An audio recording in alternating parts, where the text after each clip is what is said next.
გამარჯობა ყველას მოგესალმებით.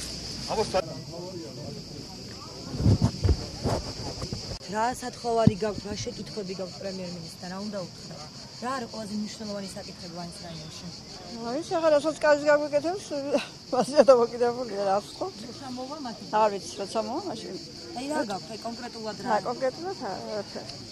ყოველ შეხვედრა გინდათ მასთან? მინდა შეხვედრა გაინტერესებს, რაც გვეწყვის, რაც დაგვირდება, ხედავთ აქ რაიონი როგორია. სასურველი სტუმარია ალბათ. ქვეყნის ფაქტობრივად მეორე პირი, მესამე პირი არის და საინტერესო რაღაცებს ველოდები რა, ცოტა ნახოთ. იმეც კაცი არ მოუკლავს, იქნებ სიკეთე და კაი ამბები მოდის. ვაჩვენებს შეხვედრები.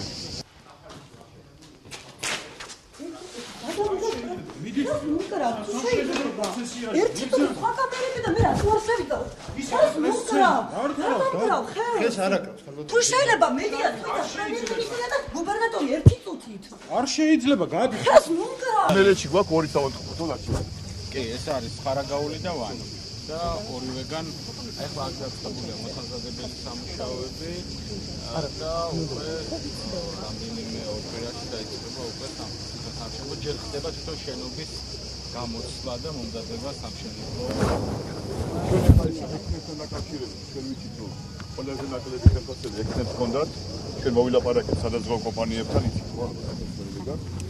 შემდეგი ეტაპია ექიმებისთვის და სანიტარებისთვის გასვლა, იმიტომ რომ პრივატიზიანობა ახალ საავადმყოფოებში ორჯერ და სამჯერ იზრდება. ამიტომ უფრო მეტი და მეტი ადამიანს ექნება საშუალება მოვიდეს საავადმყოფოში, ანალიზები ჩაიტაროს, ოპერაციები გაიკეთოს და კარგია რომ აღარ დაჭირდება წასვლა არც ქუთაისში და არც თბილისში. აქვე მოხდება ოპერაციების და მკურნალობის და ანალიზების დომიცილის გაკეთება. რაც უფრო მეტი ადამიანი მივა საავადმყოფოში, მეტი შრომა იქნება ექიმზე, მეტი შრომა იქნება, მეტი შემას მეტი ხელფასი ჭირდება.